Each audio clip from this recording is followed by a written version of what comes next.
Assalamualaikum warahmatullahi wabarakatuh. Nama saya Muhammad Aziz dan Farah Hanim akan membentangkan tajuk implikasi falsafah pendidikan Islam dalam sistem pendidikan di Malaysia. Assalamualaikum warahmatullahi wabarakatuh. Saya Farhanim Islin dan rakan tugas saya Muhammad Aziz akan membentangkan tajuk yang telah kami pilih, iaitu implikasi falsafah pendidikan Islam dalam sistem pendidikan Malaysia. Kita akan mulakan dengan pengenalan. Sebelum kita pergi lebih jauh, lebih baik jika kita mengetahui maksud falsafah itu sendiri. Dari segi bahasa Yunani kuno, perkataan falsafah membawa maksud cintakan hikmah. Hikmah pula membawa satu fahaman dan filsafat yang tinggi atau luas serta matang. Pandangannya tidak mampu diperolehi oleh pengetahuan biasa. Falsafah juga merupakan satu kaedah untuk menegakkan kebenaran, dan kebenaran itu hakikatnya hanya Allah SWT. Oleh disebabkan itu, wujudnya falsafah yang timbul hasil dari pemikiran manusia. Falsafah pendidikan Islam dari segi perspektif Islam membawa maksud proses berterusan untuk memupuk potensi manusia dari segi intelek, jasmani, emosi dan rohani ke arah keseimbangan yang membawa kebaikan di dunia serta di akhirat. Untuk perkembangan falsafah pendidikan dalam sistem pendidikan di Malaysia, Haziq akan menerangkannya. Fasa sebelum merdeka ia merujuk kepada fasa sebelum negara Malaysia mencapai kemerdekaan, menyaksikan pada mulanya pengajaran dan pembelajaran pendidikan Islam dijalankan di kelas-kelas Al-Quran, di rumah guru atau ustaz, di masjid dan di surau. Elemen falsafah pendidikan Islam yang dititik beratkan pada ketika itu adalah penyampaian ilmu, bacaan Al-Quran dan bacaan solat. Pengajian pendidikan Islam seterusnya beralih kepada suatu bentuk pengajian yang lebih tersusun, iaitu pengajian pondok pada kurun 19 Masihi. Sistem pendidikan pengajian merangkumi peringkat permulaan, menengah, tinggi serta menawarkan mata pelajaran yang lebih luas seperti fiqh, tauhid, tasawuf, bahasa Arab. Setelah era pendidikan Islam dalam bentuk pengajian pondok, pengajian madrasah atau dikenali sebagai sekolah agama lah, lagi mudah pada zaman sekarang untuk difahamkan, yang meliputi pendidikan rendah, menengah dan tinggi yang ditawarkan di beberapa madrasah. Pengajian madrasah ni kita boleh lihat dalam satu bentuk formal yang mana pelajar dikelaskan berdasarkan usia dan kemampuan akademik serta wujudnya sistem peperiksaan. Pengajian madrasah bermula ekoran daripada tindakan penjajah Inggeris menubuhkan sekolah vernakular Melayu pada tahun 1986, di mana sekolah tersebut tidak diajarkan Al-Quran. Fasa selepas merdeka, ia menyaksikan pendidikan Islam dimasukkan ke dalam sistem pendidikan negara tetapi diajar di luar waktu persekolahan, iaitu pada waktu petang. Kemudian Akta Pelajaran 1961, secara tepat pada tahun 1962, mata pelajaran pendidikan Islam dikenali sebagai pengetahuan agama Islam ketiga itu diajar dalam waktu rasmi persekolahan yang tertumpu kepada tauhid, ibadah, sirah, ayat Al-Quran dan hadis. Fasa yang terakhir ialah fasa selepas 1988. Ia merujuk kepada fasa perubahan kurikulum pendidikan Islam yang melibatkan sukatan yang lebih luas, maklumat pendidikan dan kaedah serta teknik pengajaran yang lebih komprehensif menyebabkan elemen falsafah pendidikan Islam yang dibentuk perlu diberikan perhatian. Secara buktinya, pendidikan Islam kurikulum bersepadu sekolah menengah merangkumi 3 bidang pembelajaran utama, iaitu tilawah Al-Quran dan hadis, ulum syariah serta adab dan akhlak. Ulum syariah ia meliputi tajuk akidah, ibadah serta sirah dan tamadun Islam. Terdapat 4 implikasi dalam sistem pendidikan, antaranya ialah 1. Implikasi terhadap kurikulum. 2. Implikasi terhadap institusi pendidikan. Yang ketiga, implikasi terhadap pendidik. Dan yang keempat, implikasi terhadap kaedah pengajaran.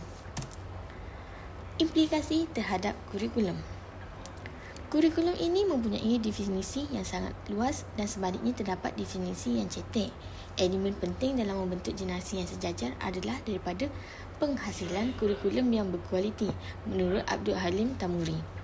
Meskipun kurikulum mempunyai pelbagai definisi, tetapi hampir semua makna atau pengertian kurikulum itu kembali ke pengertian asal, iaitu satu rancangan pengajian.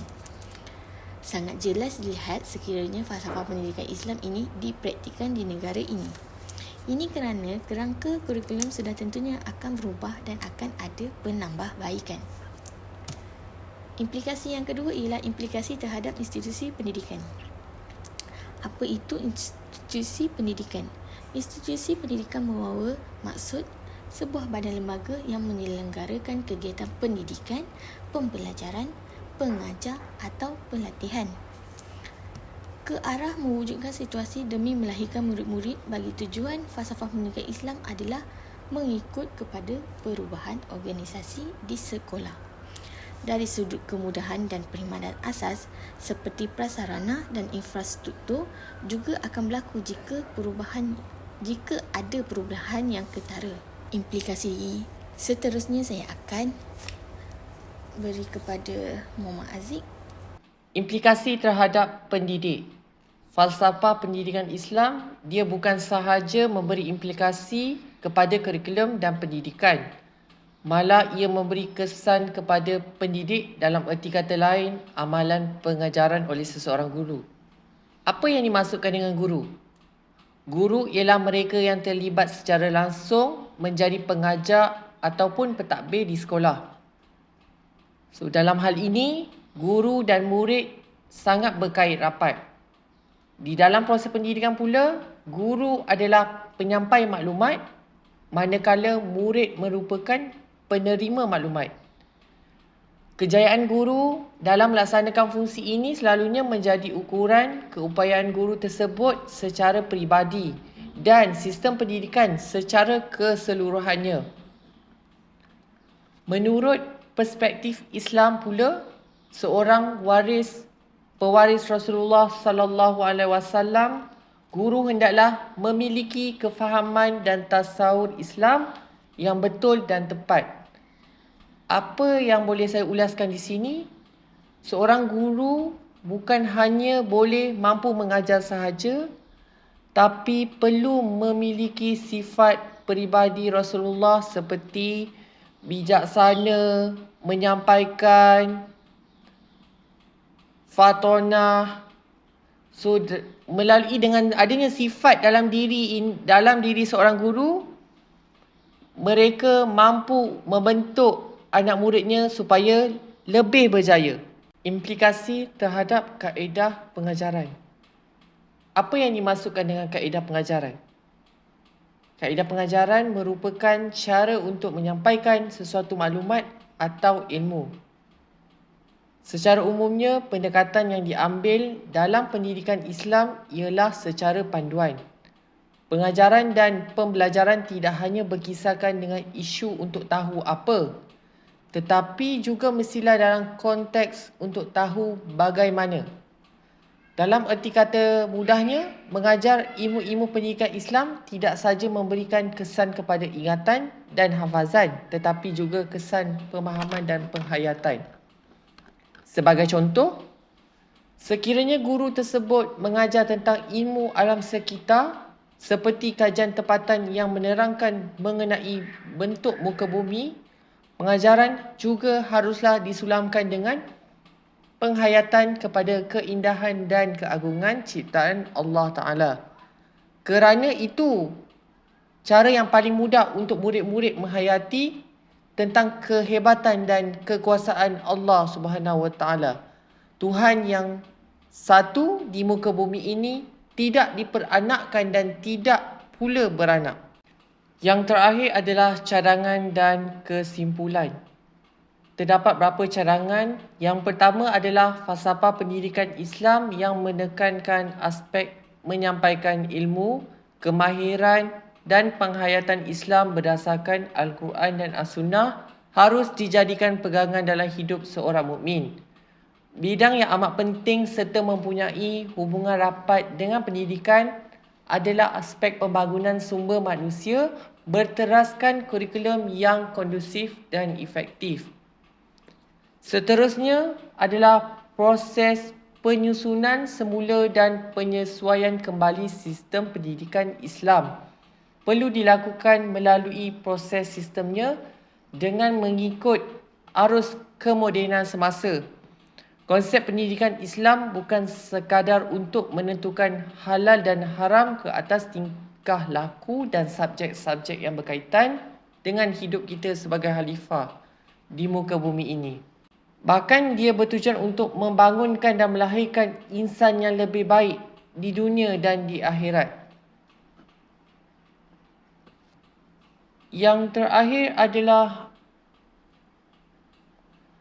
arus kemodenan pasti memberi impak terhadap sistem kehidupan manusia. Namun, faktor perubahan mampu dibimbing dan dipandu oleh nilai-nilai Islam supaya kita sebagai insan di muka bumi ini tidak terpesong daripada landasan yang sepatutnya, iaitu mengerjakan suruhannya dan meninggalkan segala larangannya tanpa mengetepikan atau mewujudkan pencanggahan maqasid akidah, syariah, muamalah dan lain-lain yang terkandung dalam ajaran Islam. Kesimpulan yang boleh saya cakap adalah falsafah pendidikan Islam yang berteraskan Al-Quran dan As-Sunnah seharusnya perlu dijadikan panduan secara realistiknya. Sistem pendidikan Islam memerlukan pendekatan bukan sahaja dalam pembelajaran tetapi perlu dipraktikkan dalam amalan hidup seharian kita. Ini adalah bertujuan untuk mengembalikan semangat keilmuan Islam silam dan menterjemahkan konsep Islam sebagai agama rahmat seluruh alam.